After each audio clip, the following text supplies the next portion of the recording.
Hello guys! Nandito tayo ngayon sa harap ng computer dinala dito dahil wala siyang audio.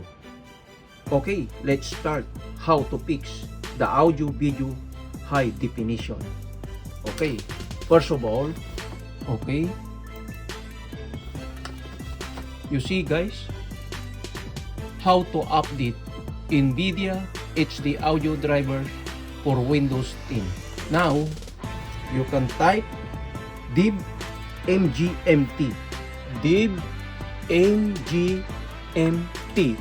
dot msc. Eko guys, click, right click, then makikita nyo dyan yung sound, video, and game controller. You right click, double click, then high definition audio device. Right click, then go to update drivers, then browse my computer for driver. Okay, manually. Okay, let me pick from a list of available drivers on my computer. Okay, this one, high definition audio device. Okay, next.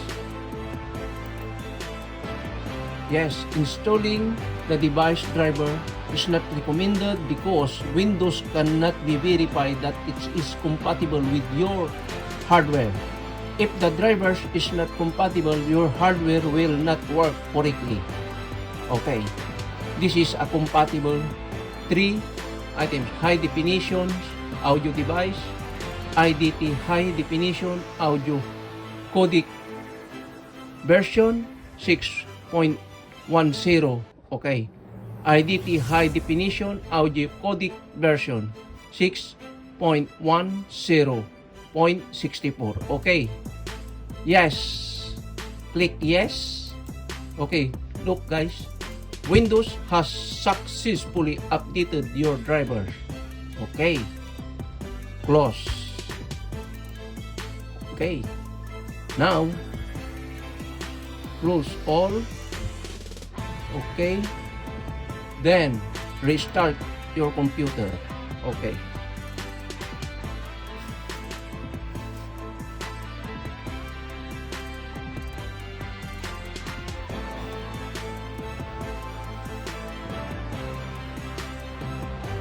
okay guys, now let's check the audio. What happened?